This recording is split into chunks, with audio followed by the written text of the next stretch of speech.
ഐക്യരാഷ്ട്രസഭ രക്ഷാസമിതിയിൽ പാകിസ്ഥാനെതിരെ തുറന്നടിച്ച് ഇന്ത്യ. അതിർത്തി കടന്നുള്ള ഭീകരതയെ അവർ പരസ്യമായി പ്രോത്സാഹിപ്പിക്കുകയാണെന്നും മാനുഷിക നിയമങ്ങൾ നിരന്തരം ലംഘിക്കുകയാണെന്നും ഇന്ത്യ കുറ്റപ്പെടുത്തി. സായുധ സംഘർഷങ്ങളിൽ സാധാരണക്കാരുടെ സംരക്ഷണം ഉറപ്പാക്കാൻ വിളിച്ച വാർഷിക സംവാദത്തിലാണ് ഇന്ത്യയുടെ സ്ഥിരം പ്രതിനിധി പർവതാനേനി ഹരീഷ് രൂക്ഷമായി വിമർശിച്ചത്. ചർച്ചയ്ക്കിടെ പാകിസ്ഥാൻ പ്രതിനിധി ജമ്മു കശ്മീർ വിഷയം ഉന്നയിച്ചതാണ് ഇന്ത്യയെ പ്രകോപിപ്പിച്ചത്. വംശഹത്യയുടെ പരമ്പരകൾ സൃഷ്ടിച്ച നീണ്ട ചരിത്രമുള്ള പാകിസ്ഥാൻ ഇന്ത്യയുടെ ആഭ്യന്തര കാര്യങ്ങളിൽ തലയിടുന്നത് കൊടിയ വിരോധാഭാസമാണെന്ന് പർവതനേനി ഹരീഷ് വ്യക്തമാക്കി. അതിർത്തി കടന്നുള്ള ഭീകരത ഉയർത്തുന്ന നിരന്തര ഭീഷണികളിൽ ഇന്ത്യക്ക് കടുത്ത ആശങ്കയുണ്ട്. പതിറ്റാണ്ടുകളായി ഇത്തരം ഭീകര പ്രവർത്തനങ്ങൾക്ക് ഇരയാവുകയാണ് രാജ്യം. ഭീകരതയ്ക്ക് ചുക്കാൻ പിടിക്കുകയും രാജ്യത്ത് അവർക്ക് അഭയം നൽകുകയും ചെയ്യുന്ന പാകിസ്ഥാൻ ഭരണകൂടം ഇതിന്റെ പൂർണ്ണ ഉത്തരവാദിത്തം ഏറ്റെടുക്കണമെന്നും അദ്ദേഹം ആവശ്യപ്പെട്ടു. ലോകമെമ്പാടുമുള്ള സാധാരണക്കാർ നേരിടുന്ന ഏറ്റവും വലിയ ഭീഷണി തീവ്രവാദമാണ്. സായുധ സംഘടനകളിൽ സാധാരണക്കാരെ സംരക്ഷിക്കുന്നത് രാജ്യാന്തര സമാധാനത്തിനും സുരക്ഷയ്ക്കും അനിവാര്യമാണ്. സാധാരണക്കാർക്കെതിരായ ബോധപൂർവമായ ആക്രമണങ്ങളെ ഒരു കാരണവശാലും ന്യായീകരിക്കാനാകില്ല. സായുധ സംഘടനകളിൽ ആയിരക്കണക്കിന് സാധാരണക്കാരാണ് ലോകത്ത് കൊല്ലപ്പെടുന്നത്. UN സെക്രട്ടറി ജനറലിന്റെ വാർഷിക റിപ്പോർട്ട് അടിസ്ഥാനമാക്കി പരിശോധിക്കുമ്പോൾ കഴിഞ്ഞ വർഷം 20 മേഖലകളിലായി നടന്ന ചെറുതും വലുതുമായ സംഘർഷങ്ങളിൽ 37,000-ത്തിലധികം സാധാരണക്കാർ മരണത്തിന് ഇരയായെന്ന് അദ്ദേഹം ഓർമ്മിപ്പിച്ചു. ജനങ്ങൾക്കെതിരെയുള്ള നിരന്തര ആക്രമണങ്ങൾ വളരെ ഗൗരവത്തോടെ കാണേണ്ടതുണ്ട്. സമാധാനം നിലനിർത്താൻ ഐക്യരാഷ്ട്രസഭയുടെ നേതൃത്വത്തിൽ ആഗോളതലത്തിൽ കൂട്ടായ പരിശ്രമം ആവശ്യമാണെന്നും ഇന്ത്യ രേഖപ്പെടുത്തി.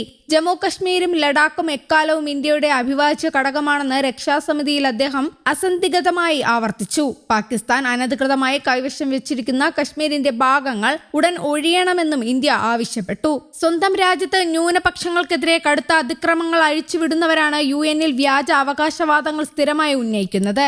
ഹിന്ദു, സിഖ്, ക്രിസ്ത്യൻ വിഭാഗങ്ങൾ പാകിസ്ഥാനിൽ കൊടിയ പീഡനങ്ങൾ അനുഭവിക്കുകയാണ്. ഇത്തരം രാജ്യങ്ങൾ മനുഷ്യാവകാശത്തെക്കുറിച്ച് ഐക്യരാഷ്ട്രസഭയിൽ സംസാരിക്കുന്നത് വേദിയുടെ മൂല്യം കെടുത്താനേ ഉപകരിക്കൂവെന്ന് പർവതനേനി ഹരീഷ് പറഞ്ഞു. ഭീകരവാദികളെ സംരക്ഷിക്കുന്ന പാകിസ്ഥാൻ നടപടി ആഗോള സമാധാനത്തിന് കടുത്ത വെല്ലുവിളിയാണെന്നും ഇന്ത്യ ചൂണ്ടിക്കാട്ടി. ഭീകരർക്ക് സാമ്പത്തിക സഹായവും ആയുധങ്ങളും വിതരണം ചെയ്യുന്നത് പാകിസ്ഥാൻ തങ്ങളുടെ ഔദ്യോഗിക നയമാക്കി മാറ്റിയിരിക്കുകയാണ്.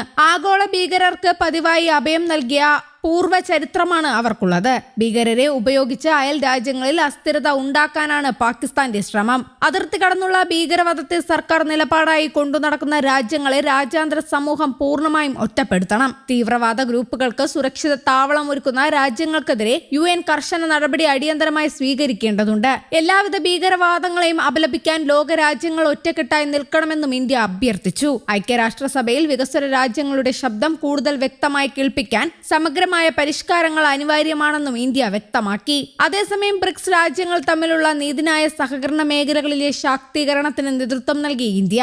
കോടതികൾക്ക് പുറത്തുള്ള ബദൽ തർക്ക പരിഹാര മാർഗങ്ങൾ ശക്തമാക്കുന്നതിന് ബ്രിക്സ് കൂട്ടായ്മയിലെ മുതിർന്ന ഉദ്യോഗസ്ഥർ തമ്മിൽ ധാരണയിലെത്തി. 2026 ബ്രിക്സ് ഉച്ചകോടി ഇന്ത്യയിൽ വേദി ഒരുങ്ങാനിരിക്കെ ഇതിന്റെ ഭാഗമായി ഗുജറാത്തിലെ ഗാന്ധിനഗറിൽ നടന്ന 2 ദിവസത്തെ ഉന്നത ഉദ്യോഗസ്ഥരുടെ യോഗത്തിലാണ് ഈ നിർണായക തീരുമാനങ്ങൾ കൈക്കൊണ്ടത്. ഇന്ത്യൻ നിയമന്യായ മന്ത്രാലയത്തിൽ കീഴിലുള്ള നിയമകാര്യ വകുപ്പ് മെയ് 19-നും 20-നുമാണ് യോഗം ചേർന്നത്. മധ്യസ്ഥത, വ്യവഹാരം തുടങ്ങിയ സംവിധാനങ്ങൾ ശക്തിപ്പെടുത്തുന്നതിനായി യോഗത്തിൽ സംയുക്ത പ്രഖ്യാപനം ഉണ്ടായി.